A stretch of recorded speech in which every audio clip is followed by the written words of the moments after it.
Bienvenida a un nuevo episodio de Black Sabbath Discografía. Y hoy estamos totalmente de cierre de una etapa súper importante en la historia, no solo del heavy metal, sino del rock y del hard rock y de todas las ramificaciones metaleras que puedas imaginarte, porque todo ello deriva de estos primeros 8 discos que hemos analizado en estos 8 primeros episodios, que hoy cerramos con el último episodio importante de la etapa clásica de la formación Ozzy Osbourneiana, es decir, los 8 primeros discos de Black Sabbath, que cerramos con este último y octavo, Never Say Die, el último con Ozzy Osbourne como vocalista, al menos hasta 2013.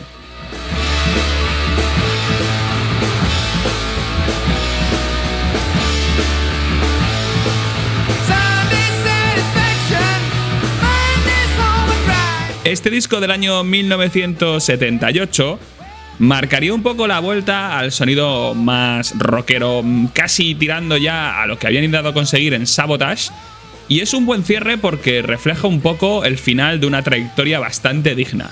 Si en el anterior disco Technical Ecstasy habíamos visto cómo influían, en el sentido a veces positivo, a veces negativo, las corrientes del soft rock o del rock progresivo o el estilo más Deep Purple, aquí en Never Say Die, aunque como todo siempre digo que es mi opinión, volvemos un poquito más a recuperar eso que habíamos echado de menos en Technical Ecstasy. Aún así, es un disco que también podríamos catalogarlo de los más flojos dentro de los 8 primeros, y que es un buen cierre, pero quizá por la nostalgia que nos invade al saber que es el último que iba a grabar Ozzy Osbourne hasta su reencuentro en 2013. Es decir, iban a pasar 35 años hasta poder encontrar un material de estudio nuevo en el que se juntaran los 4 miembros originales, y con la trampa de que el disco del año 2013, llamado sencillamente 13, no figuraría Bill Ward a la batería. Así que Never Say Die es el último disco de la formación original de Black Sabbath, de Geezer Butler, Tony Iommi, Ozzy Osbourne y Bill Ward. Disfrutémoslo.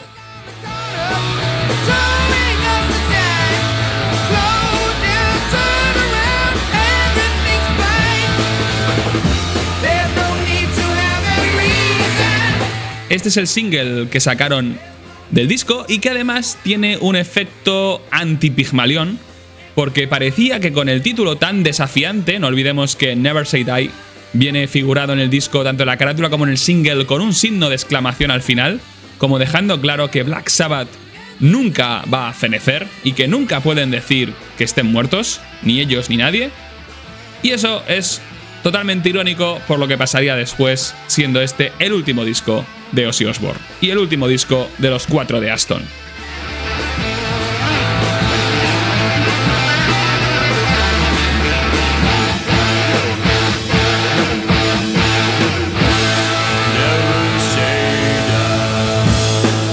Never Say Die. Un disco que, como digo, tiene muchísimas cosas interesantes y además una historia detrás que cierra un poco lo que íbamos hablando en el capítulo 7 de Technical Ecstasy.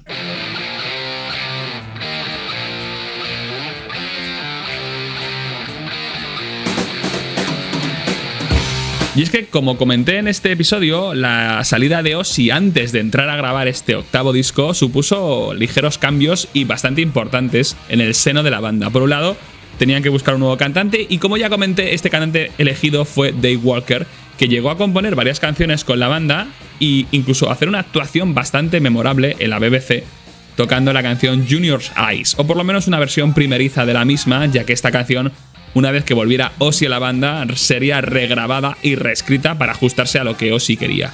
Y este fue el principal problema con el que se iban a enfrentar los Black Sabbath a principios del año 78, y es que para grabar el material de Dave Walker, Ozzy puso bastantes problemas. Primero, por su negación a trabajar con ese material que se había realizado con otro cantante. Se puede llegar a entender que el cantante original de la banda tenga un poco de celos y de mala sintonía con lo que la banda había hecho sin contar con él. Y además, como ya comenté en el episodio 7, es muy probable que Ozzy, al ver esa actuación en la BBC y ver a su banda con otro cantante, sintiera un poco de morriña y se diera cuenta de que tenía que volver porque era superior a él esas sensaciones que tenía. Esto hizo que la banda tuviera que empezar de cero a crear un material nuevo para Never Say Die, y regrabar algunas canciones, aunque algunas sobrevivirían, como Junior's Eyes, pero totalmente cambiadas. Luego comentaremos cuáles son las que permanecieron en este disco de la etapa Dave Walker.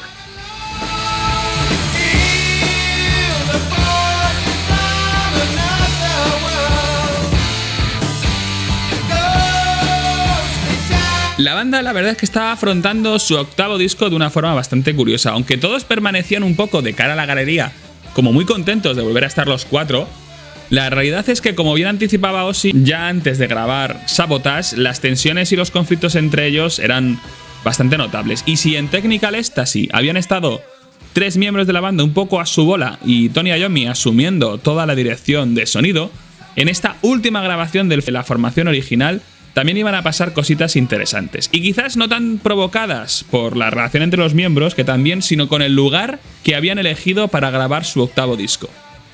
También hay que tener en cuenta que, de nuevo, empezó a surgir, aparte de malas relaciones entre ellos, el uso y abuso de sustancias, igual que surgió en Volumen 4. Y aquí es que sería un pico muy interesante a destacar, porque si en toda la trayectoria de la banda hemos ido un poco comentando sus antecedentes de cara a cada una de las grabaciones que han llevado a cabo de todos sus discos, todas tienen un aspecto un poco más o menos peculiar, desde los primeros discos que se grababan en un pispás hasta Master of Reality, que tuvieron que retirarse a componer por primera vez, Volumen 4 con toda la increíble e ingente consumo de cocaína, grabando en Estados Unidos, y luego las grabaciones en castillos de Sabbath Bloody Sabbath o el de Sabotage con problemas judiciales de por medio, y en Technical Ecstasy retirados en Miami con medio grupo en la playa. Pues Never Say Die iba a inaugurar una nueva etapa diferente en lo que es el proceso de grabación de la banda, y es que se iban a ir a componer y a grabar a Canadá, y en este caso a pasar muchísimo frío en el estudio.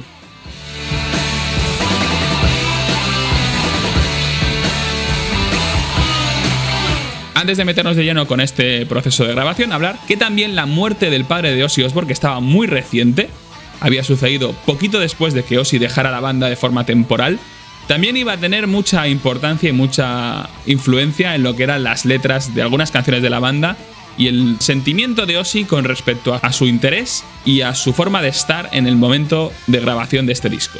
Y esto tiene que ver con las tensiones que se iban a producir en el estudio, porque Ozzy, aparte de lidiar con la pérdida de su padre, tenía que lidiar contra sus adicciones y su forma de ser, y también a la relación que se iba a crear de forma muy explosiva entre Tony Iommi y Ozzy Osbourne.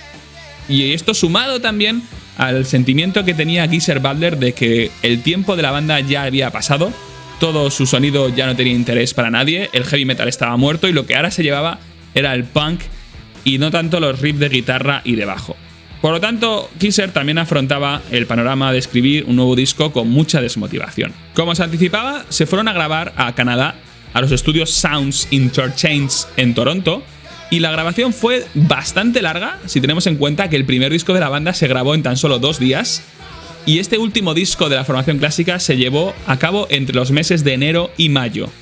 Estuvieron 5 meses grabando y sin tener casi resultados, algo que además se repetiría con el siguiente proyecto, que sería el final del todo de grabación para Ozzy, porque realmente hay un poco de trampa. Este es el último disco que figura Ozzy, pero no es el último disco que intentaría grabar Ozzy con la banda. Luego lo comentaremos.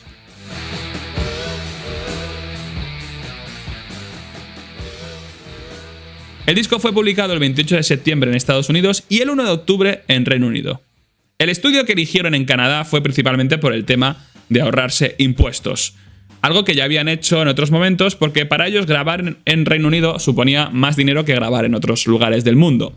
Pero el problema es que este estudio, el estudio Sounds Interchange, no estaba tan bien provisto de lo que ellos necesitaban. Y no solo porque pasaran muchísimo frío, porque estaban en pleno invierno en Canadá pasándolo fatal, sino que además no estaba acondicionado para grabar y tuvieron que modificar un poco el estudio para lograr el sonido que buscaban. Por ejemplo, tuvieron que quitar las alfombras que había por ahí para lograr un efecto más vibrante en la grabación, ya que las alfombras del suelo impedían que rebotara el sonido.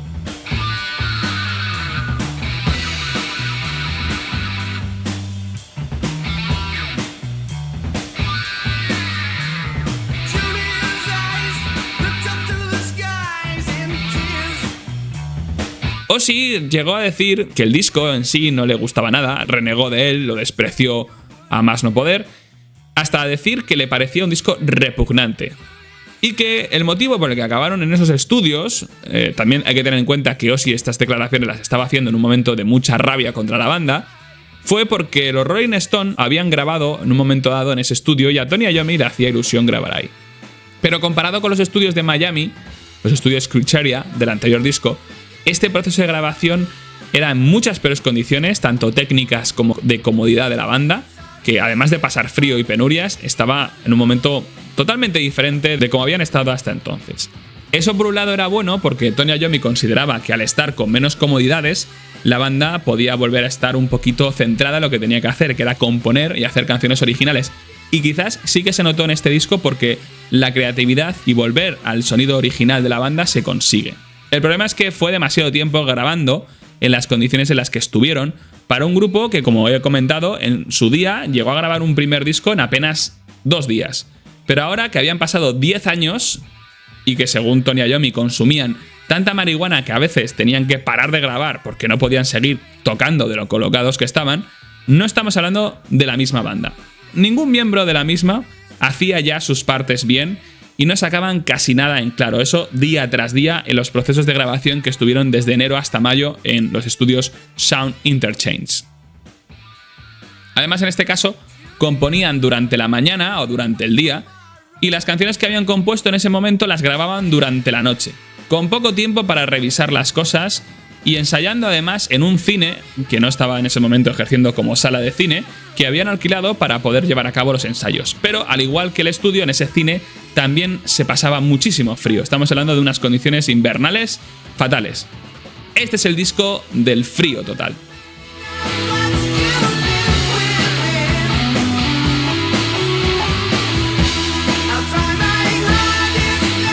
El título Never Say Die parecía reflejar unos Black Sabbath desafiantes, como ya he dicho, ante el futuro, y puede que tenga que ver con esa idea de Geezer Butler de que el punk les iba a comer terreno y era una forma de reaccionar a la moda punk, como que ellos iban a seguir estando ahí y que nunca iban a darse por muertos. Lo que estaba claro es que ninguno de los 4 miembros, aunque se lo podían oler, tenían claro que iba a ser el último disco de su carrera conjunta. Y en el proceso de composición y de grabación, Geezer Butler como letrista comentaba que a menudo Ozzy rechazaba sus letras y había que reescribirlas en el último momento, algo que iba a continuar en el siguiente disco de estudio que no llegaría a terminar Ozzy ni a grabar nada porque sería el último real en el que se vería involucrado. En este caso Ozzy veía de nuevo, o quizás tenía miedo, a que el sonido de la banda volviera a ser el que él no quería, que era el que hubo en Technical Ecstasy, y él buscaba mantener un poco esa esencia metalera que hemos visto luego demostrado que la recuperaría de forma todavía más cruda y más acelerada y más potente en su carrera en solitario. Y esto es un momento importante a comentar porque es en este periodo, en el año 78, cuando están grabando Never Say Die, cuando Ozzy Osbourne le plantea por primera vez a Tony Iommi como líder de facto de la banda la opción de poder tener una carrera en solitario. Y esto me recuerda un poco a lo que le pasó a Jason Newsted de Metallica con James Hetfield. La misma situación, en la que uno de los miembros de la banda le plantea al supuesto líder, o a una persona importante dentro de la misma, que quiere incorporar a su trabajo con la banda música que haga en solitario. Y en este caso, tanto Tony Iommi como en su día, años después, James Hetfield le haría a Jason Newsted, lo cual provocaría su marcha de Metallica, para los que sepáis la historia. Tony Iommi le dijo a Ozzy que lo primero que tenía que hacer si tenía un material musical que quería desarrollar es llevarlo primero a la banda antes de incorporarlo en una carrera suya en solitario, que sería lo más justo y lo más normal dentro de su agrupación, ya no tanto personal y musical, sino laboral. Tony Iommi de nuevo estaba jugando un poco el papel de jefe, de que tu primer compromiso como músico es hacia nuestra banda, o sea, tus mejores ideas y las primeras a la banda, lo que quede, si acaso, para temas en solitario. Y eso a Ozzy no le gustó nada, y digamos que su forma de reaccionar fue un poquito infantil, ya que se paseaba por el estudio con una camiseta que había diseñado él con el título The Blizzard of Oz, que iba a ser el título de su primer disco en solitario, como ya anticipando ese primer LP que iba a sacar, intentando un poco demostrar a todo el mundo que él ya estaba a otra onda y que la banda le daba igual. Todo el tema del sonido de Black Sabbath y cómo había ido decreciendo en rudeza, eso a Ozzy le marcaba mucho. Y lo que está claro es que en su carrera solista, la cual analizaremos más adelante en algún episodio especial de este podcast, sí que llegó a demostrar con el tiempo que en ocasiones ha llegado a ser más heavy que los propios Black Sabbath, siempre manteniéndose un fiel a su estilo inicial. El ambiente era muy tenso y tóxico entre todos, con malos rollos, pocas ideas y mucho consumo de alcohol y marihuana. Y llegó un momento en que Tony y Ozzy no se hablaban y así permanecieron durante la grabación del disco.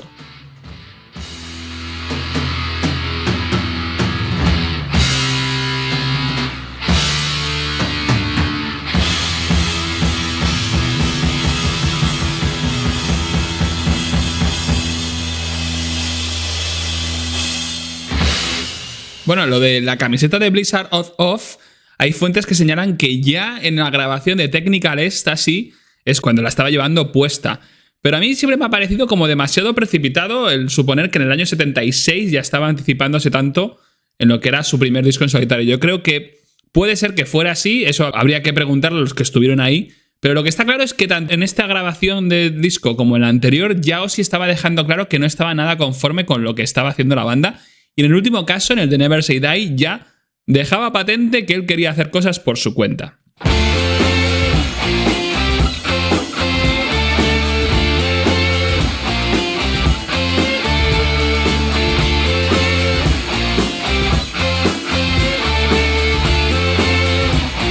De este disco se lanzaron 2 singles promocionales, igual que en Technical Ecstasy, que fueron Never Say Die, sacado el 19 de mayo del año 78, y Hard Road, que salió en septiembre del año 78. Es curioso que los últimos 2 discos de la etapa de Ozzy con la banda, los considerados los más flojos de los 8 que sacaron, sean precisamente los que tuvieron más opciones radiales por sacar más singles que nunca antes. Es decir, hubo más opciones que nunca de escuchar a Black Sabbath en las radios o sentir una promoción intensa de sus singles en estos 2 últimos discos que con los anteriores.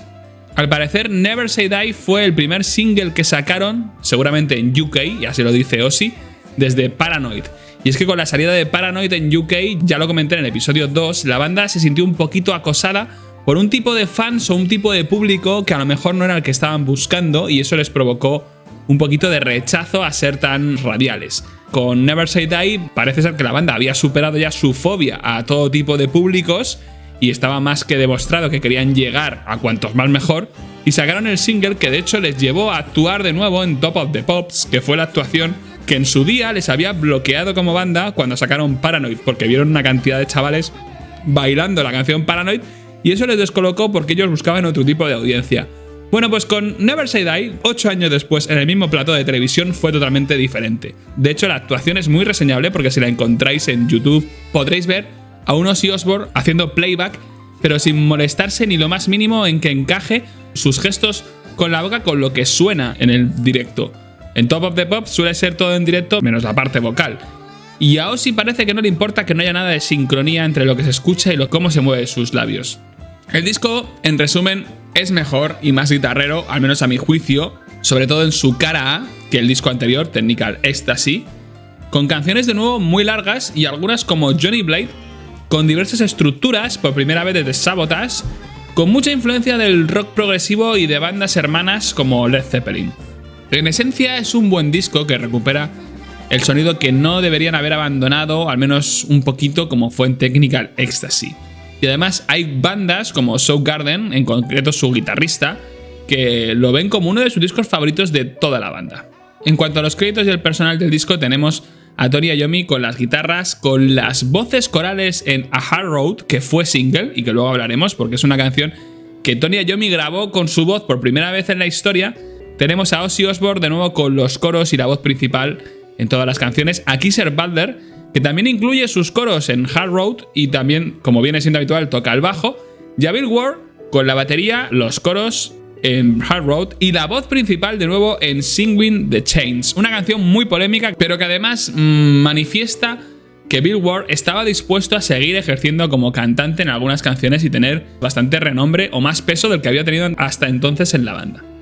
Como músicos adicionales, y esto es interesante remarcarlo, tenemos a Don Airey, que fue teclista de este disco. Cambiamos de teclista, ya no aparecería más por aquí Good Ruffer.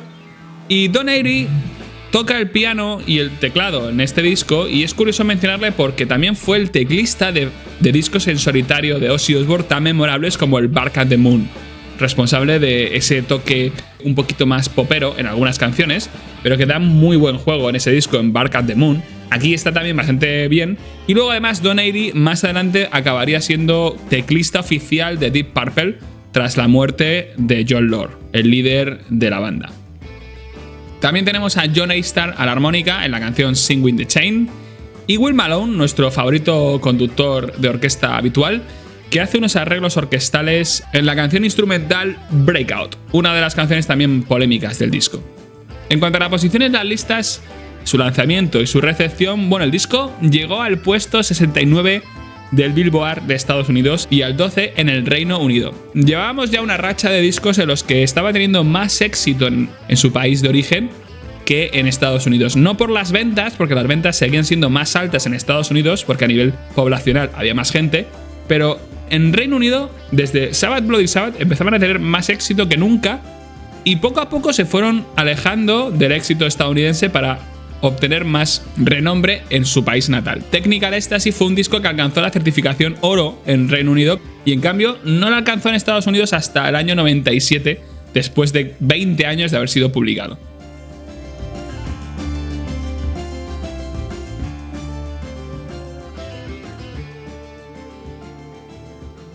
Con Never Say Die pasó un poco lo mismo que con Technical Ecstasy, y es que hasta el año 97 no alcanzó esa certificación oro de las 500.000 copias en Estados Unidos. Y la crítica fue ambigua con el disco, al igual que con Technical Ecstasy, ya que no supieron apreciar y entender ese sonido nuevo, aunque es verdad que manifestaba cosas antiguas, pero no lo entendieron muy bien. Y en Reino Unido llegó a vender o a ser aceptado mucho más que el disco anterior, que Technical Ecstasy. Dentro de la banda, el miembro que más ha defendido este disco siempre ha sido Bill Ward, sintiéndose muy orgulloso de canciones como Johnny Blade o Air Dance, y alegando que tal y como estaba la banda en ese momento, entre ellos y las condiciones en las que grabaron en ese estudio, era lo mejor que podían haber sacado y que de hecho lo que hicieron quedó bastante bien. Como os he dicho, el guitarrista King Thayil de Soundgarden dice que es uno de sus discos favoritos de los Black Sabbath, y la banda King Diamond estableció también este disco como uno de los mejores de la banda. Pero es verdad que miembros como por ejemplo Geezer dicen que es el peor disco que jamás grabó en su día Black Sabbath. Y Ozzy, que en un principio intentó justificar que el disco fuera un reflejo de varios estilos musicales, como que reflejaba un poco las etapas vitales por las que había pasado la banda, que en un principio empezó haciendo un poco más de blues rock y luego acabó haciendo un poco más de metal. Pero esto fue al principio, justo cuando empezaba a promocionarse el disco, porque ya tiempo después Ozzy se quitó la careta y llegó a decir que ese disco no le gustaba nada, que Never Say Die era un disco que despreciaba por completo.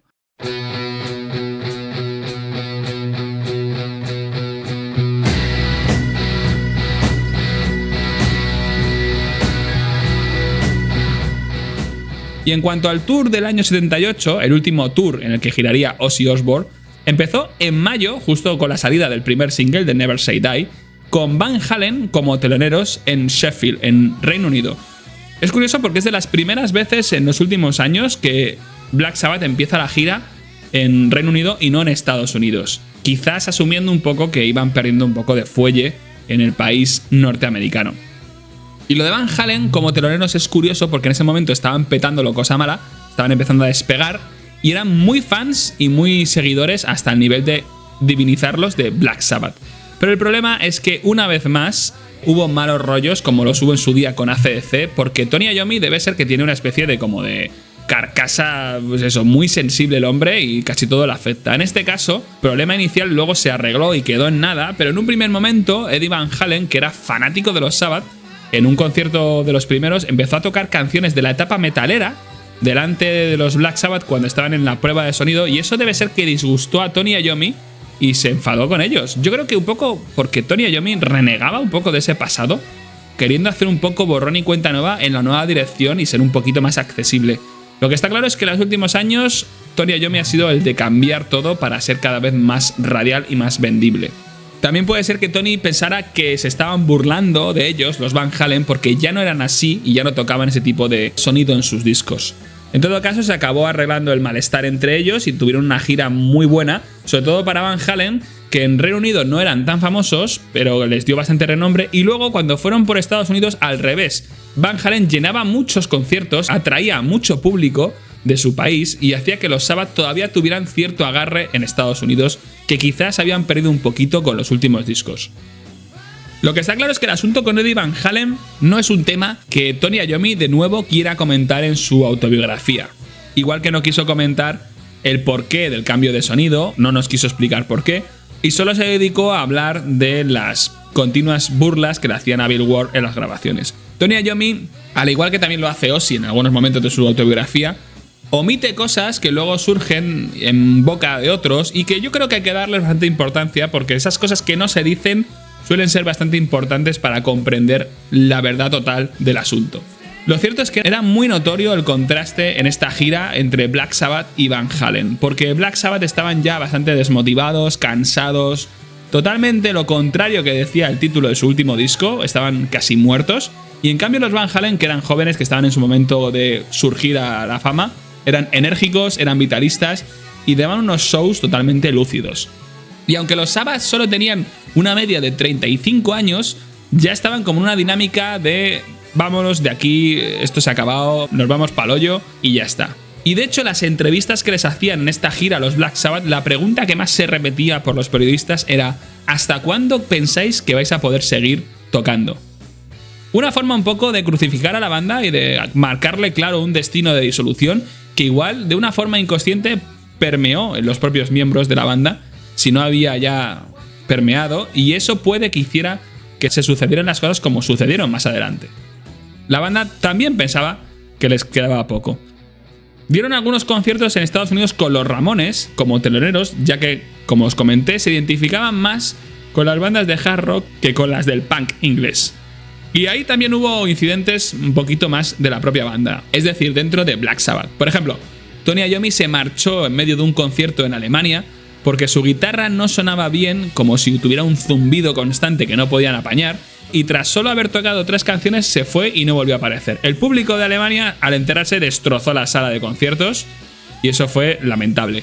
Ozzy, en otro concierto, también tuvo el famoso momento en el que se quedó dormido y no pudo llegar a tiempo al concierto, pero no solo se quedó dormido, sino que no le localizaba nadie de la banda. Todos pensaban que le había pasado algo, que le habían secuestrado, que se había muerto, y al final se había quedado dormido en otra habitación diferente a la suya, no sabía ni qué momento era, pensaba que aún le quedaba tiempo para actuar, consiguió llegar al concierto, pero fue una cosa en plan en el último momento. Ozzy estaba también muy errático, máxima desorientación. Durante la gira se filmó la actuación en el Hammersmith Odeon, una filmación que podía reflejar muy bien el estado de la banda en este momento, y concretamente la última actuación de Ozzy Osbourne con la banda fue el 11 de diciembre de 1978. Una gira que había empezado en mayo de ese mismo año aguantó bastantes meses y fue, yo creo que un poco agotadora, como para que todos los miembros que estaban ya básicamente cerrando el chiringuito aguantaran lo que aguantaron con la cabeza alta.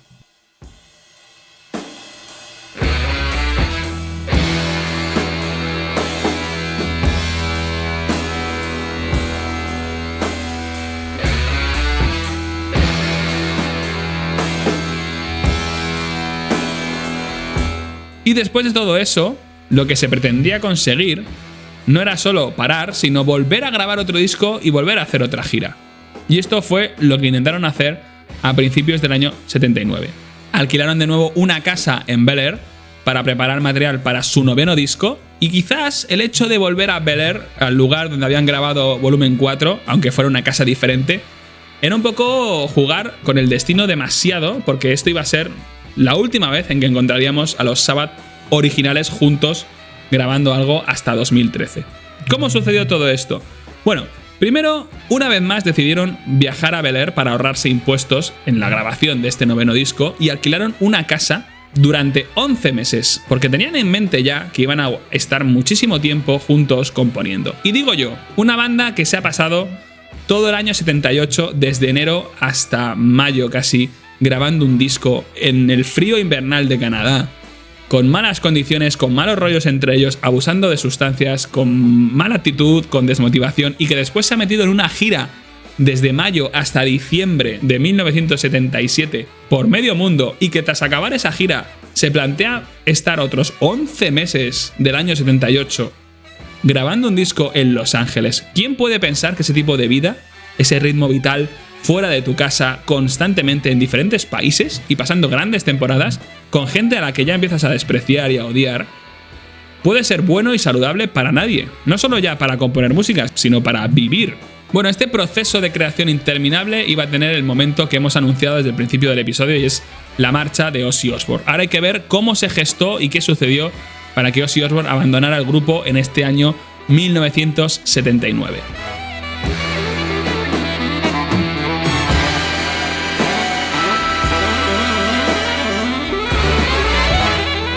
Normalmente me gusta contar los episodios, las historias interesantes de los episodios, marcando un punto y final entre una cosa y otra, para que en el episodio siguiente del podcast, el episodio 9, que hablaremos de Heaven and Hell, ya podamos hablar directamente de lo que sucede en esa nueva etapa con Ronnie James Dio. Con lo cual, Never Say Die finaliza para mí con este momento de la propia grabación de Heaven and Hell, en el que todavía se contaba con Ozzy Osbourne. ¿Y qué pasó?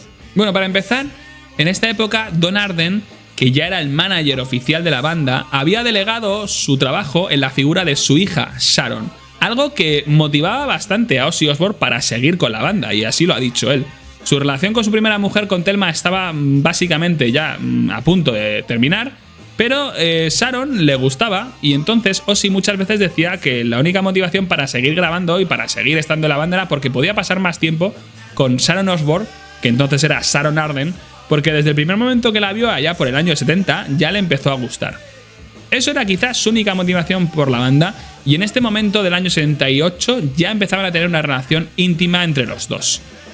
La persona con la que más se relacionaba Sharon Arden en ese momento, aparte de con Ozzy, era con Tony Iommi. Por esta época hubo de nuevo mucho abuso de alcohol, de drogas como la cocaína. De hecho, parece como que intentaban replicar lo que hicieron en la grabación de Volumen 4, abusando una vez más del polvo blanco. Esto todo en Los Ángeles, aunque según cuenta Tony Iommi, el que más se pasaba, una vez más, era Ozzy, el cual rechazaba durante todo el proceso cantar casi todas las canciones que le proponían los demás. Esta ausencia de crear música y de grabar cosas, y con Ozzy negándose a cantar casi todo y sin dar un palo al agua ninguno de los miembros, duró unos 6 meses. La banda no tenía nada que enseñar a la discográfica, y esto empezaba a presionarles mucho y a hacerles sentir mal, sobre todo a Tony, que se sentía un poco el responsable de todo el proceso. La única canción que llegaron a desarrollar en esta época, con la participación de Ozzy, fue la canción Children of the Sea, que es un temazo de Heaven and Hell, pero que siempre la vamos a identificar con la voz de Ronnie James Dio, porque no hubo grabación con Ozzy, pero fue la única canción que permanece en el disco Heaven and Hell que Ozzy decidió cantar. Tony, que tenía buena relación con Sharon Arden en este momento, le comentó que tenían un problema importante, que era Ozzy, que Ozzy no grababa, que no quería cantar, que no ponía nada de su parte y que estaba retrasando el trabajo del grupo. Sharon Arden ya le dejó caer a Tony que igual debían dejar un poco más de tiempo a Ozzy. Pero ante la presión de la discográfica de sacar este nuevo material y la incapacidad y desinterés de Ozzy a participar en el mismo, Tony decidió dar un ultimátum a su cantante para hacerle ver que no podían seguir retrasando más la grabación del nuevo disco. Pero tras ese ultimátum, y al no ver resultados por parte de Ozzy, al final la banda se reunió, pero solo los tres, sin Ozzy Osbourne, y decidieron que lo mejor era despedirle. La responsabilidad de esta decisión recae sobre todo en Tony Iommi, que fue el que puso sobre la mesa la opción de despedir a Ozzy. Pero lo más curioso y lo más indignante de todo el asunto es que la persona que tuvo que decírselo a Ozzy no fue la banda como tal, sino que fue Bill Ward, y en principio fue elegido para hacerlo debido a la buena relación que tenía con Ozzy. Bill Ward sacó la pajita más corta y fue el encargado de dar la noticia a Ozzy, un poquito como lo que hacían los Chili Peppers cuando echaban a alguien de la banda, que se turnaban entre Flea y Kiedis para decírselo al susodicho. Esto fue el 27 de abril de 1979, cuando Bill Ward cogió en una parte a Ozzy y le dijo que la banda había decidido despedirle de Black Sabbath. Que la propia banda no tuviera la decencia de darle la noticia en conjunto y que decidieran mandar a uno de ellos para suavizar el golpe, dice mucho de cómo había degenerado la relación entre los cuatro de Aston tras más de 10 años juntos.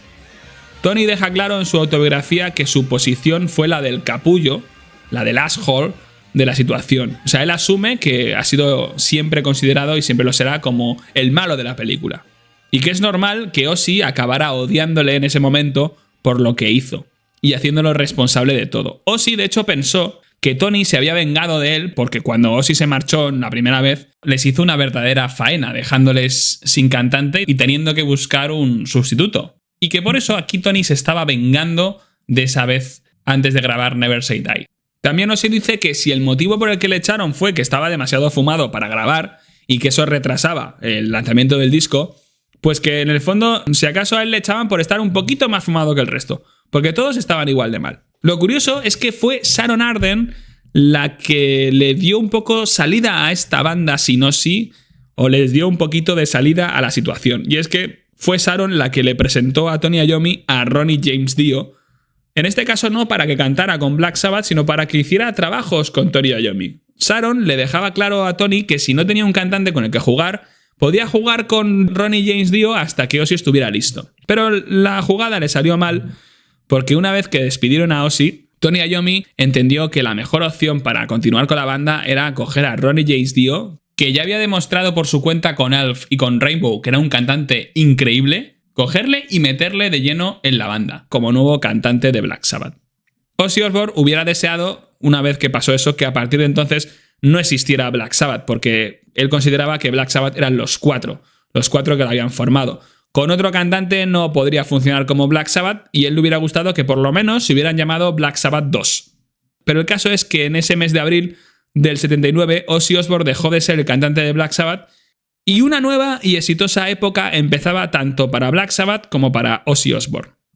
Retomando al disco, la duración del disco es de 45 minutos 41 segundos y todas las canciones están escritas por Geezer Butler, Tony Iommi, Ozzy Osbourne y Bill Ward. Vamos con las canciones.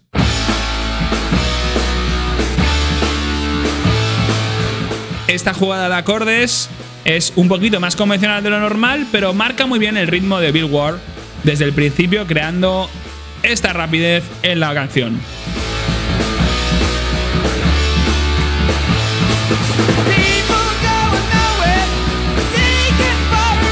La gente va a ningún lugar a dar una vuelta, buscando por respuestas que ellos saben que tienen dentro, buscando una razón, buscando un ritmo. El espejo de Blancanieves dice claramente: compañeros en crimen.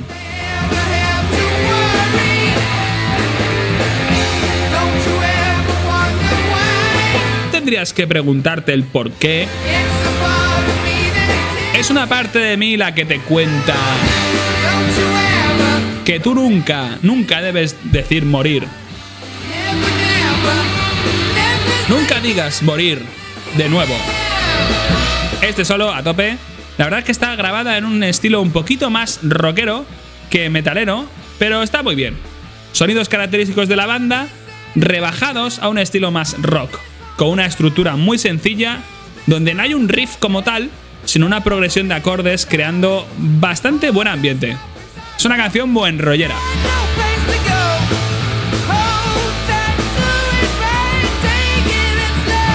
Take it slow. Ahí, el riff tenue de Tony Iommi.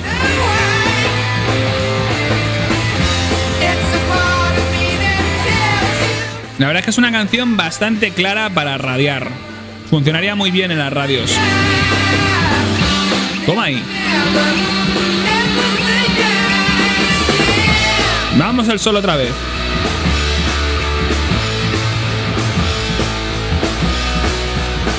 La batería, el bajo, la guitarra se acuerdan aquí. Tenemos aquí un pequeño puente con una especie de guitarra acústica haciendo un solo ligero. Esta parte es rara, pero bueno, es una estructura diferente. Y Ozzy, Never Say Die. Toma ahí, toma, vamos.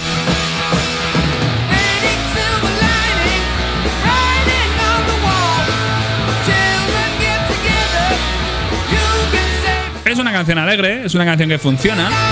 Es una canción que yo creo que tuvo buena acogida y que siempre que la oyes en un recopilatorio de Black Sabbath, que suele ser siempre al final, piensas, qué raro que la última canción famosa o más potente o más destacable de los Sabbath del final de Ozzy sea con este toque tan alegre.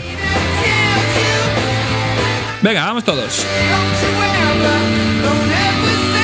Never Say Die. Never, never. Toma ahí. ahí, vamos ya. Solaco super rockero. Un poquito al rollo Britpop, ¿eh?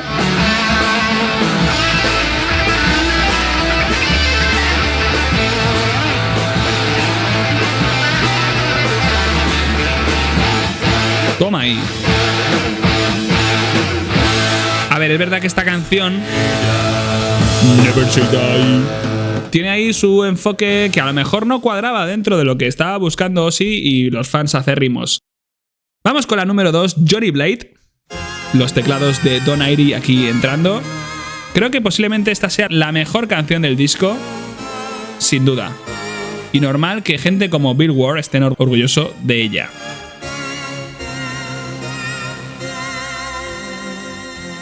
Esta intro que podría ser un poco como la intro de Mr. Crowley de Ozzy Osbourne, ¿eh?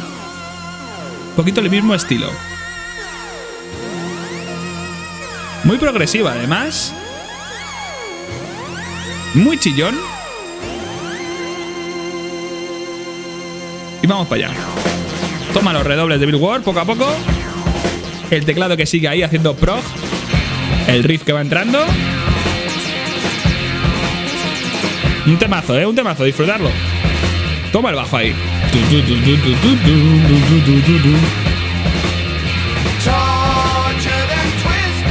Mirad qué estilo vocal tiene Ozzy en esta canción. Torturado y dado la vuelta, él camina por las calles solo. La gente le hace el vacío, todos saben que las calles son suyas. Fría hoja de plata, sus ojos arden salvajes. Malvado como un tigre, hijo de la propia sociedad. Torturado por el odio ardiente, no le hagas eso a Johnny Blade. Es el tipo más malo del mundo. Una mirada y te destrozará. Johnny Blade. Está claro que este Johnny Blade es muy malo.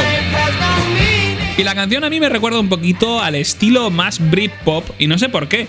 Como una especie de estilo así cercano a lo que serían los 90, pero un poquito más rebajado, o más rudo en este caso. Quizás el riff que se repite todo el rato me transporta a ese estilo. Toma ahí.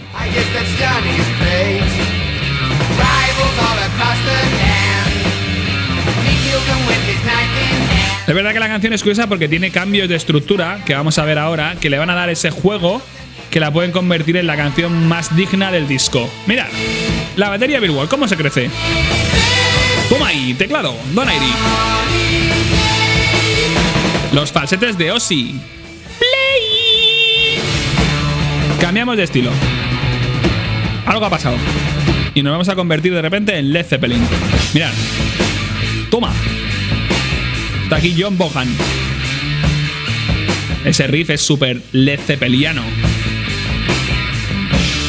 Muy del estilo del disco Physical Graffiti. Toma ahí. Madre mía, la voz de Ozzy.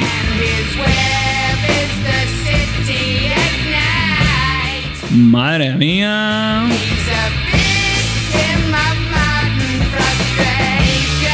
Es una víctima de la frustración moderna.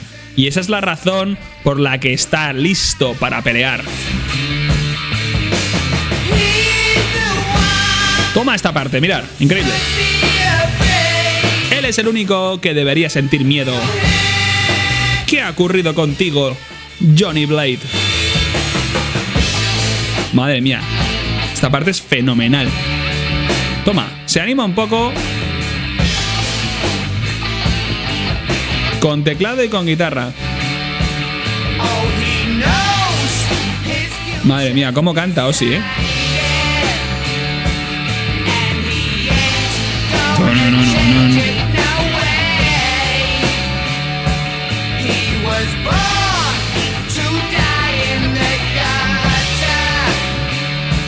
Es que se nota hasta el acento inglés. Luchará hasta el final de sus días. Vamos para allá.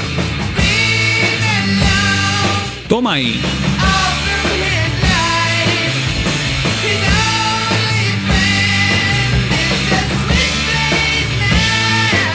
Madre mía.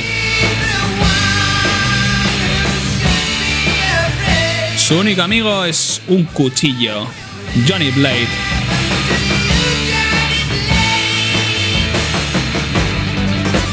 Vamos ahí, un poco de prog, redobles increíbles de Bill Ward. Que la canción aún puede dar mucho más, ¿eh?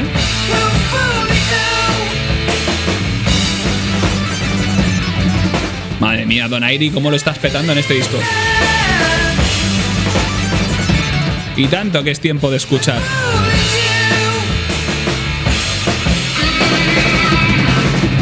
Toma el solo de Tony Iommi entrando. En este disco no araña, como en el anterior.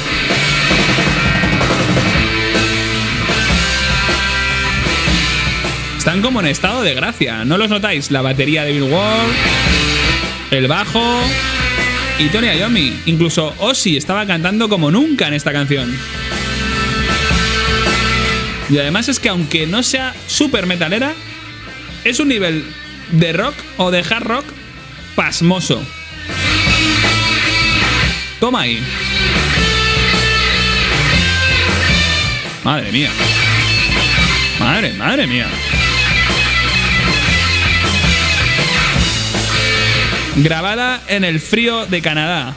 Compuesta pasándolo muy mal, ¿eh? Increíble esta canción.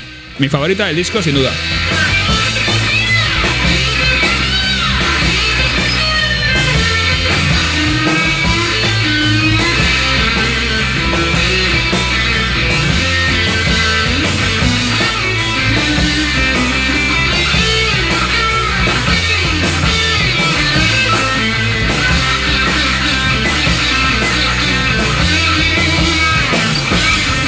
Bueno, nos hemos quedado a gusto. Solo con esta canción ya hemos mejorado todo el nivel del disco anterior. Y ahora vamos con Junior's Eyes, que si estuvisteis atentos en el episodio 7 puse la versión que había grabado Dave Walker en directo en la BBC y sonaba igual que esto. Un bajo ahí constante, un poquito de efecto ahora que va a entrar de guitarra, pero el bajo es la clave de la canción, mirad. Entra el efecto. Tony Iommi. ¡Wow! Un poquito de guagua. Toma ahí. Es igual. Si escucháis la canción de la BBC, la base musical es exactamente igual que esto. Lo único que la letra fue reescrita.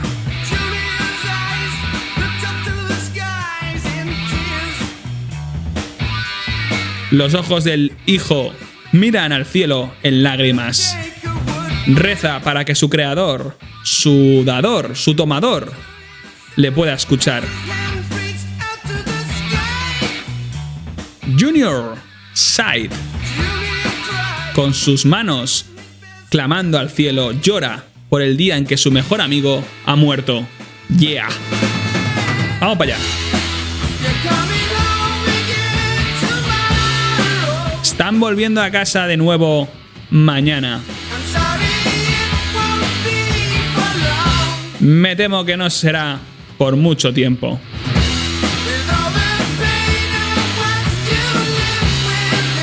Con todo el dolor que he visto que has vivido,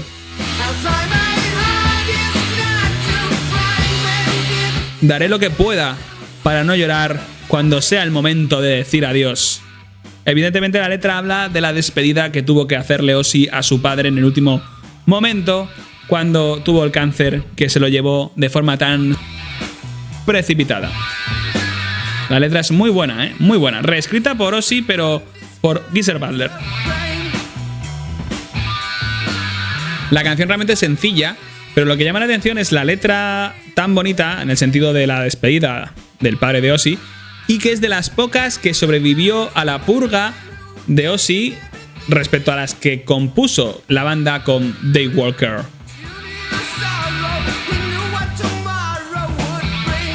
Vamos con el estribillo otra vez. A tope. Toma ahí. Subimos la guitarra de Tony Iommi. Ahí, entrando el solo.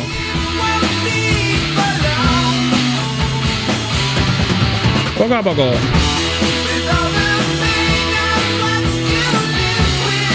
Poquito a poco vamos subiendo y eso ha sido que durante el primer verso y el primer estribillo ha habido poquita capa de guitarra y ahora se nota mucho la subida. Mira. Esta parte es muy buena. Aquí sí que se nota el deje metalero en la guitarra de Iommi. Notarlo, mirad. Está muy distorsionado. Toma solo. Madre mía, hemos vuelto a casa. La acústica típica de los discos Sabotage y Sabbath Bloody Sabbath. Y el solo sigue ahí.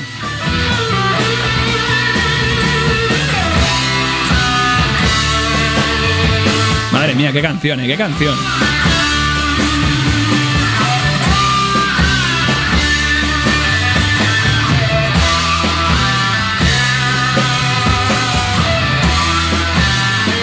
Toda la banda lo está dando todo a muerte.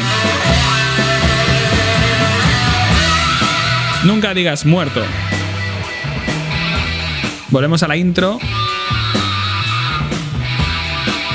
Es un tema bastante bueno. Yo creo que aún reescrito, la versión original con Dave Walker funcionaba muy bien. Habría que revisar un poquito más la que grabaron en la BBC, porque tiene ligeras diferencias, sobre todo en el estribillo, y también que la voz de Ozzy no es la misma que la de Dave Walker. Pero bueno, teniendo en cuenta la actitud que tenía Ozzy frente a las composiciones que habían hecho con el segundo cantante de Black Sabbath, es bonito que se haya conservado en esencia la parte musical de esta canción. Junior's Eyes, que no tengo ni idea de cómo se llamaría al principio, supongo que sería también Junior's Eyes, aunque toda la letra, al cambiarla y reflejar este duelo por la muerte del padre de Ozzy, le da un sentido nuevo a lo que en su día habrían compuesto.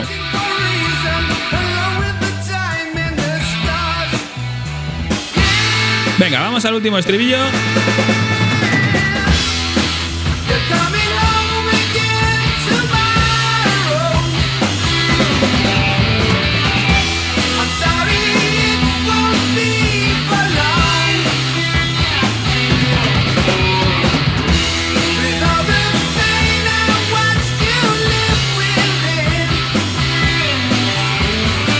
Yo creo que si hay que elegir una canción del disco en la que veamos cómo los Black Sabbath se entregan por última vez como banda,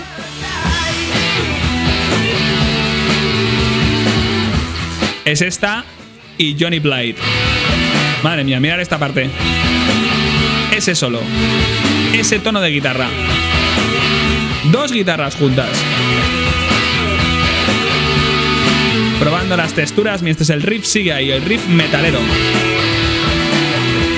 Y la batería de Bill Ward, que en este disco está sublime como siempre.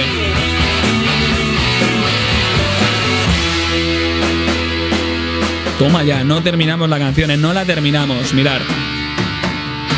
Seguimos ahí. Madre mía. Tremendo temazo, ¿eh? Y ahora sí.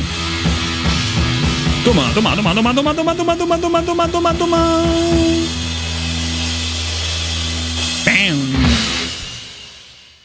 A ver, este disco se nota muchísimo que estamos hablando de un disco que salió casi de una toma de garaje. Nada que ver con lo que hicieron con Technical Ecstasy, que estaban unos en la playa, Tony y Iommi metiendo como más cositas. Aquí básicamente podemos hablar de que todo lo que se grabó fue lo que luego acabaría directamente en el disco, porque es la banda junta tocando.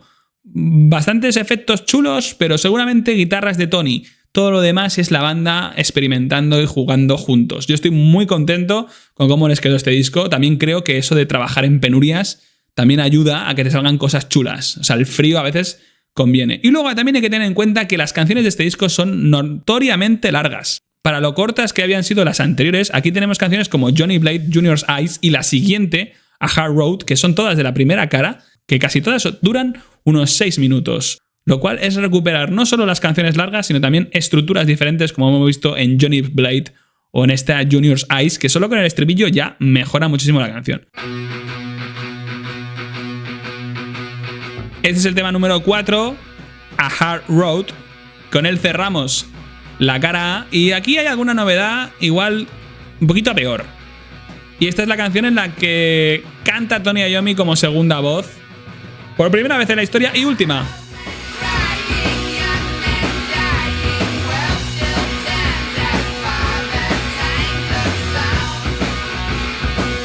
Un viejo hombre llora, un joven hombre muere. Los niños juegan y los soñadores rezan. La letra de Geezer es bastante poética, ¿eh? Y aunque no se nota, están haciendo los coros tanto Geezer como Tony Iommi. ¡Atención!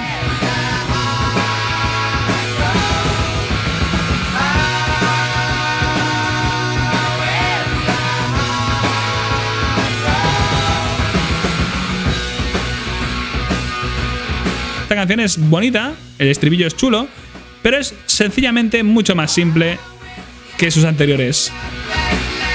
Eso sí, la voz de Ozzy con los coros suena super Beatle, o me lo parece a mí.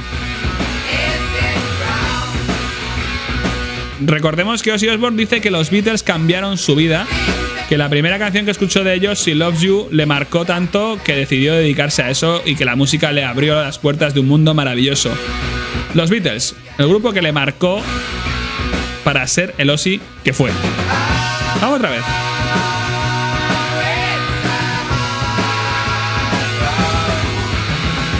Toma ahí, batería. Vamos para allá. Ahí, esos agudos. Ahí, un poquito de juego de riff. Toma ahí, solo.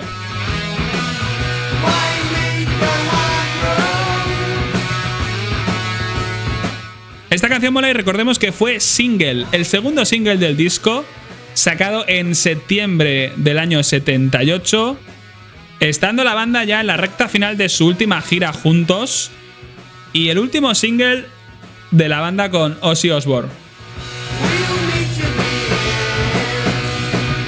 Y los coros que suenan detrás, irremediablemente más graves que Ozzy, están ahí, ¿eh?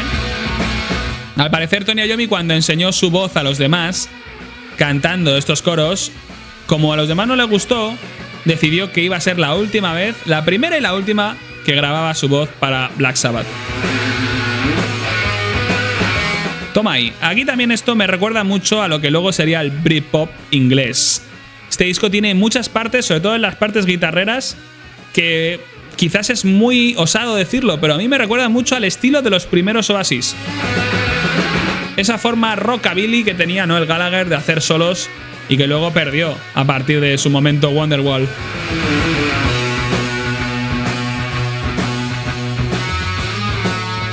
Con eso no quiero decir que Noel Gallagher esté a la altura de Tony Iommi. Dios me libre. La canción es repetitiva, vamos a ir al último estribillo.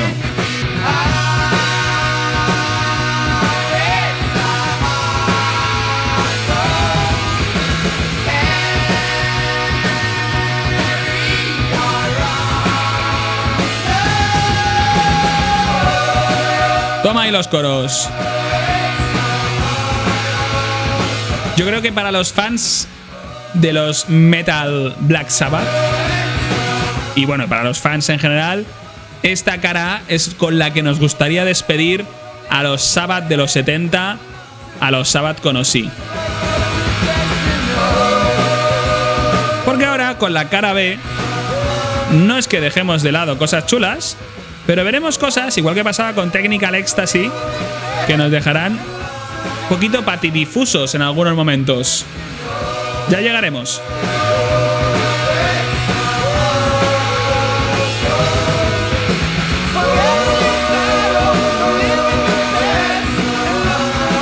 Pero la verdad es que como canción de cierre de un disco sería genial haber contado con este A Hard Road para el final del mismo.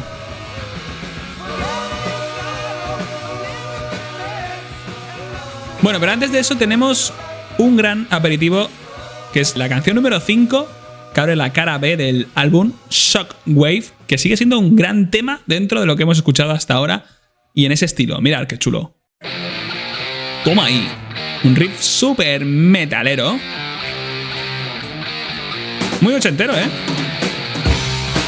Toma ahí. Un poquito de hard rock, pero muy bien llevado, ¿eh? Toma. ¿Cómo entra el solo, eh? Madre mía, hemos vuelto a Master of Reality, ¿eh? Mirad. Joder. No hay razones para correr. No puedes escapar del destino del elegido. La luna negra crece en un cielo color rojo sangre. Es el momento que te des cuenta de que vas a morir.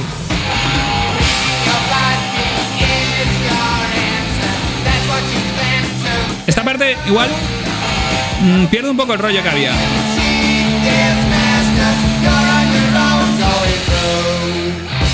Es una canción súper metalera, os lo digo en serio. Normal que grupos como Soundgarden hablaran de la influencia de este disco teniendo canciones como esta.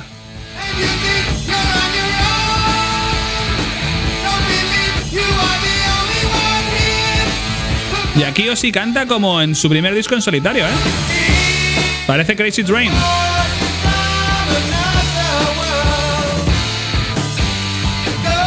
Siente las fuerzas de otro mundo.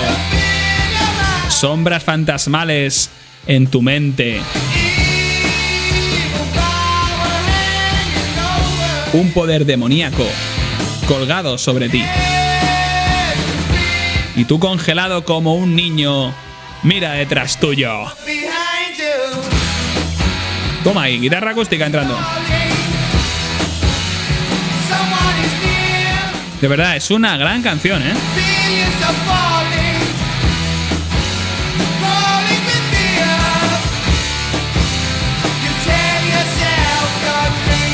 La letra evidentemente habla de cosas muy ocultas, muy malas. Puede ser un vampiro, puede ser algo aterrador.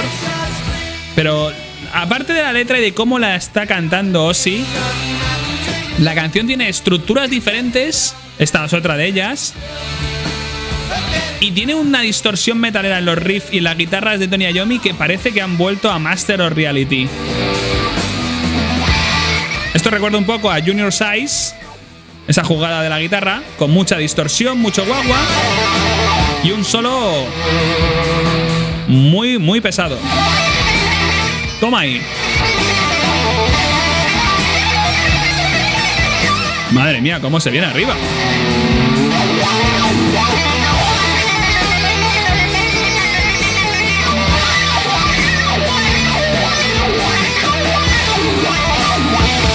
Nos venimos arriba. Y esto, super Led Zeppelin también.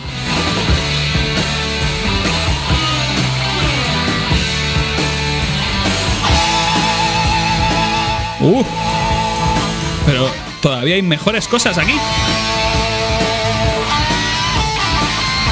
Varias guitarras, el riff, la batería de Bill Ward marcando los platillos a tope. Mirad qué rápido.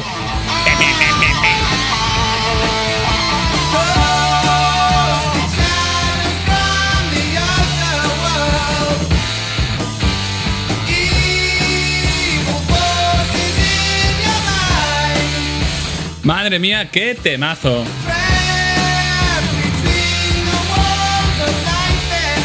Aparte de que toda la banda en este disco están recuperando el sonido inicial, yo creo que donde más lo consiguen es en esta canción. Toma. Vuelve la distorsión del Master of Reality aquí. Con esos coros, no olvidemos que estamos con unos Black Sabbath más poperillos. Además, esta canción podría ser un anticipo muy bueno de lo que luego fue la etapa en solitario de Ozzy Osbourne, porque tiene todos los ingredientes a nivel vocal del Ozzy que luego veremos en sus discos con Randy Rhoads.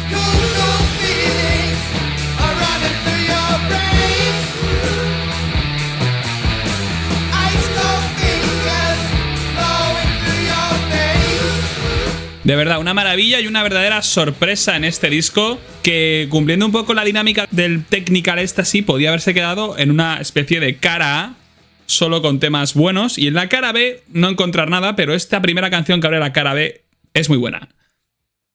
Ahora vamos a cambiar totalmente de rollo. Mirad.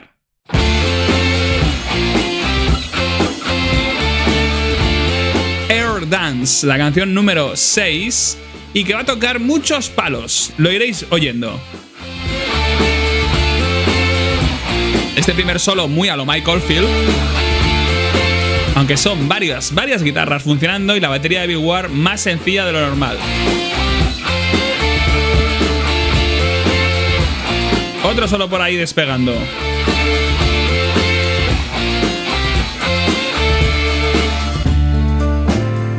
Cambiamos un poco el estilo.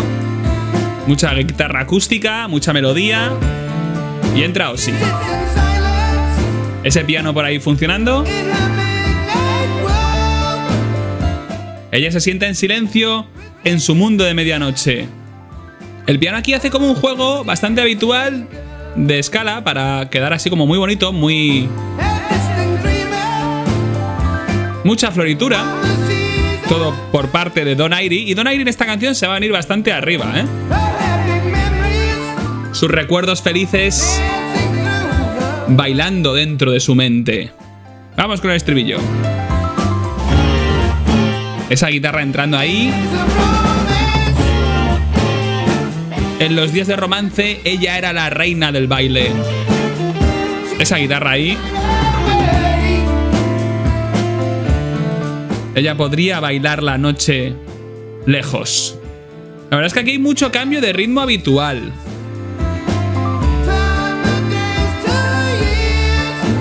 El teclado haciendo esa base, tun, tun, tun, tun, tun, tun, pero también las florituras. Y el bajo haciendo lo mismo que el piano de Don Airey. Un piano muy totalmente estilo piano clásico. No olvidemos que la canción se llama La danza del aire. Bill Ward está jugando mucho con sus baquetas y no es de extrañar porque él estaba especialmente orgulloso de esta canción. Toma y otra vez. Un estilo muy setentero. Ahí Tony Iommi haciendo su solo, muy sucinto. Cambiamos un poco el rollo y ahora vamos a entrar a una estructura nueva, diferente, de las que nos gustan. Ozzy Osbourne despidiéndose totalmente de la parte vocal por ahora, con ese Hawaii que se va fundiendo al final. Y ahora entramos en otro rollo, mirad. Esta parte es solo de la guitarra y del piano. Un poquito de efectos de sintetización y la batería de Bill Ward jugando con los platillos, pero para hacer efecto. Toma ahí. Un rollito un poquito a lo Alan Parsons Project, quizá.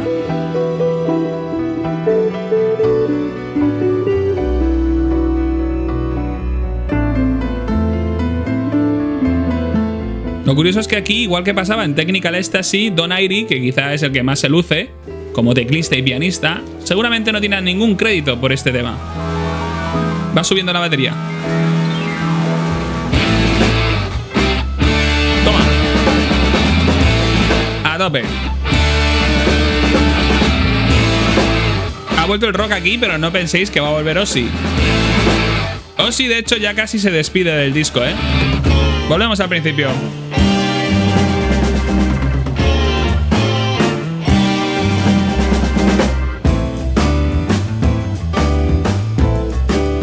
Y ahora aquí cambiamos totalmente de estilo. Un estilo un poquito más experimental, más jazzístico, que en este disco aún no lo hemos hablado, pero es una de sus principales novedades. El estilo jazzístico y fusión. Y esto es muy loco. La guitarra de Tony Iommi intentando imitar las cosas que suele hacer los teclados del progresivo y del jazz. Y esa base de teclado de...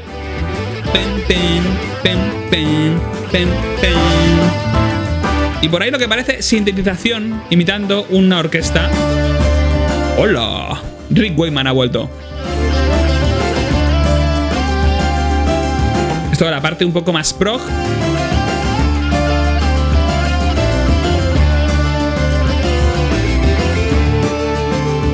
Sí, totalmente estilo Alan Parsons Project, total. Y vamos haciendo un poco fade out hasta el final. A ver, no es que se quite el estilo que hasta ahora había de vuelta un poquito al metal, que también es una canción que tiene un poco de todo, pero hay una parte ahí como curiosa, ¿no? Que parece que no está muy definida y que termina de forma abrupta, que es esta última con el teclado de Donaire. Vamos con Over to You.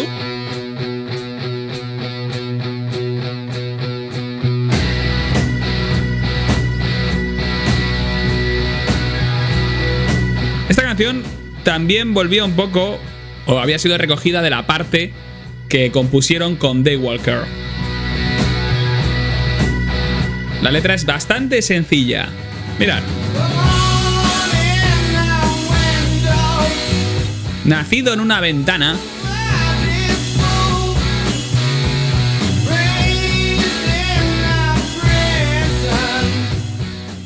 crecido en una prisión que tú llamas escuela.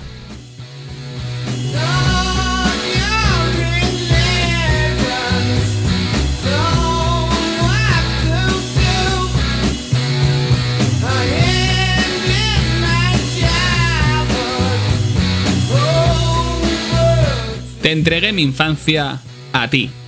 Vamos para allá. Ese pianito. Aquí juega muchísimo juego. Al igual que hacía en la anterior, Air Dance. Mucha floritura que igual no encaja del todo con el estilo que plantea Ozzy. Otra vez.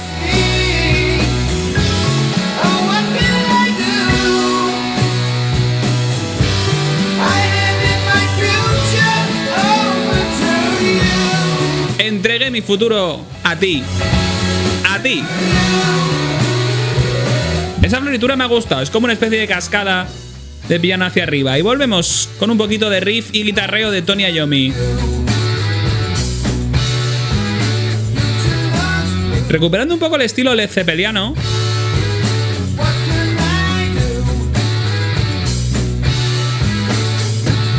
Bueno, esta canción podría haber sido una de las que sobrevivieron de la purga Ozzy Osbourniana después de haber producido algunas canciones con Dave Walker, y no estoy muy seguro de si es una de ellas o no. El caso es que es una canción increíble en el sentido de la letra, porque la letra es muy importante.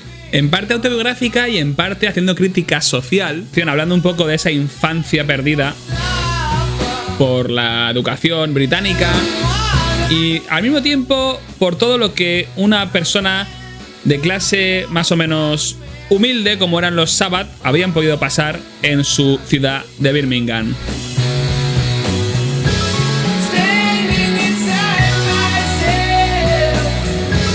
Porque habla de cosas como trabajando por la libertad, luchando tus guerras, alimentando tus niños, manteniendo tus leyes. Si eso no es hablar un poco de la clase obrera británica o la clase obrera mundial, ya me diréis qué es. Esperando impacientemente. ¿Qué más cosas puedo hacer? Entregué mi futuro a ti. A ti.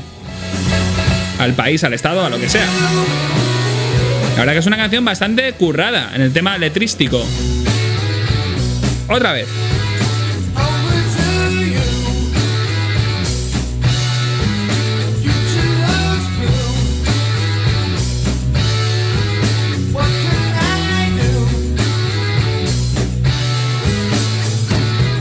Mirad esta parte.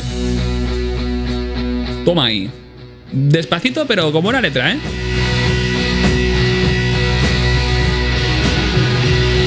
Esto suena un poquito también al rollo T-Rex, entre el glam y el punk. Ese sonido como muy industrial, con mucha distorsión.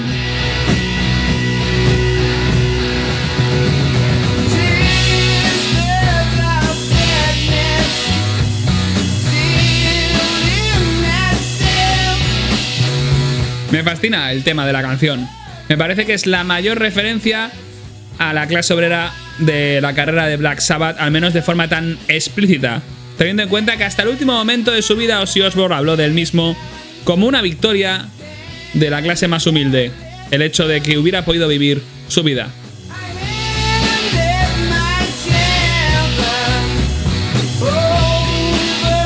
políticos locos que no cuentan la verdad y entregamos a nuestros hijos a ellos.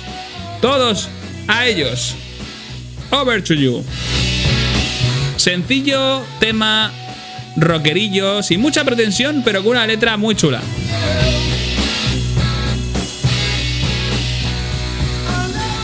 Y que además nos sirve para despedirnos de Ozzy hasta 2013, porque esta es la última canción que cantaría Ozzy en orden, digamos, de reproducción del disco Never Say Die. A partir de ahora no volveríamos a escuchar su voz hasta la última canción, que es Swinging the Chain. ¿Y por qué ocurre eso? Bueno, la siguiente canción que vamos a escuchar, Breakout, totalmente instrumental, y ojo, que tiene muchas novedades polémicas. Mirad.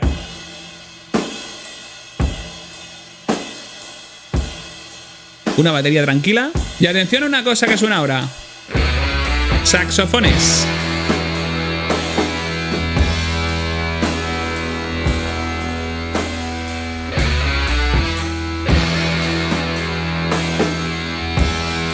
Vais a volver a escucharlos, mirad.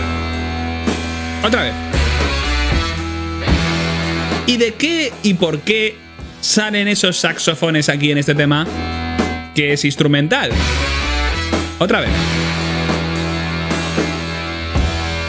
Mucha distorsión, mucha pesadez con la guitarra, pero ahí está, mira.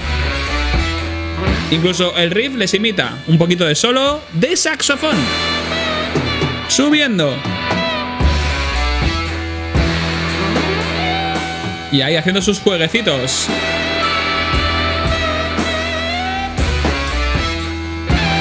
Toma, ¿y cómo se luce? Y otro por el canal derecho, entrando. Seguramente una trompeta o un saxofón alto.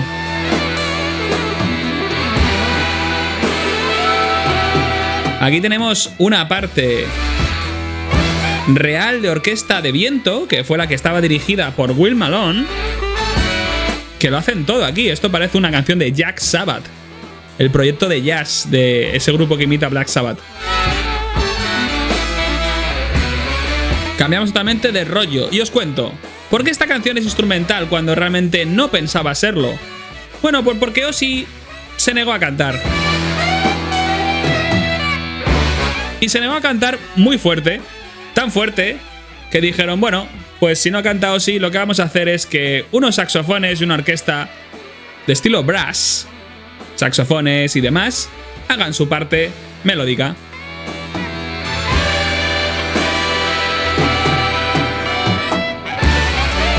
Y el resultado fue esto.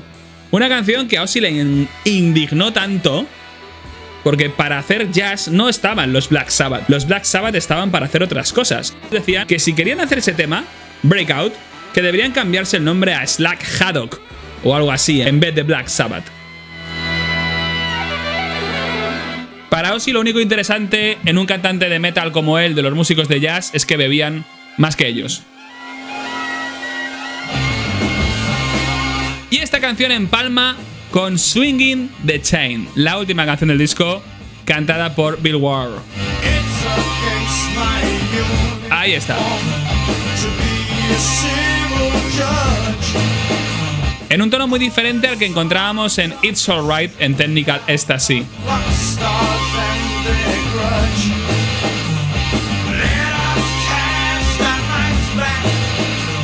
La letra es bastante curiosa.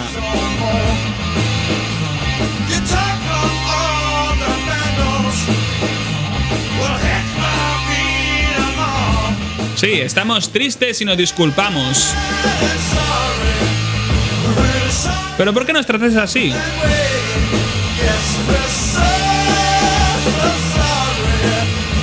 Hay un poquito de armónica que tenemos acreditada a John Elstar. Es una canción como muy estilo bluesero, totalmente. Y Bill Ward aquí destaca mucho porque, acostumbrado a como estábamos en It's Alright, esto es otro registro totalmente diferente.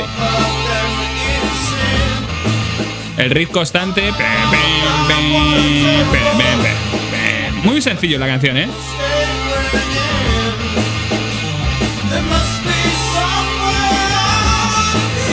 Toma, y ese falsete.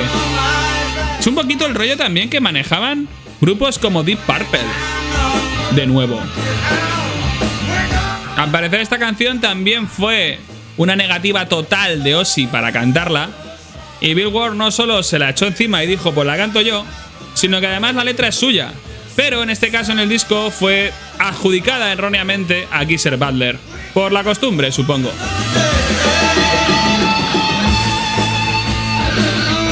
Esta canción fue compuesta por Dave Walker y ese fue el motivo principal de que Ozzy no quisiera cantarla. Pero debían grabarla sí o sí para poder terminar el disco. Se nota mucho el estilo porque además hasta en la voz Bill Ward intenta imitar un poco el estilo de Dave Walker. Lo que sí es una pena es que el último disco de Ozzy, la última canción, no aparezca él diciéndonos hasta luego o hasta pronto.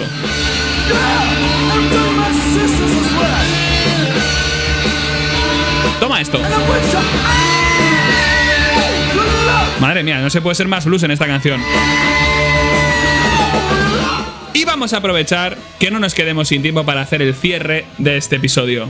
Bueno, Never Say Die es el disco del frío, como lo he llamado yo, y quizás es la mejor forma de definirlo, porque es un disco que surgió de situaciones climáticas adversas y en una banda que estaba totalmente en las últimas a nivel personal y musical, pero que curiosamente en la parte musical consiguieron rescatarla dándonos una última entrega muy digna de lo que era la verdadera esencia de Black Sabbath, con muchos cambios, con estilos curiosos, pero también con una banda muy variada, cada uno dando lo mejor de sí, en este caso con aportaciones de Bill Ward, que tenían un poco un estilo diferente al del resto del grupo, e incluso las propias negaciones de Ozzy a cantar algunas canciones hacían que pudieran explorar otro tipo de sonidos, aunque fuera con saxofones. Never Say Die tiene la mejor cara A de los últimos años para los Black Sabbath desde por lo menos Sabotage, porque la esencia metalera volvía por primera vez después de años de ausencia y no encontrar distorsión en los discos de los Sabbath. Espero que hayas disfrutado mucho y nos vemos dentro de muy poco para descubrir una nueva encarnación de Black Sabbath con la voz del supuesto mejor cantante de heavy de la historia, Ronnie James Dio. Como siempre, disfruta de la música y hasta pronto.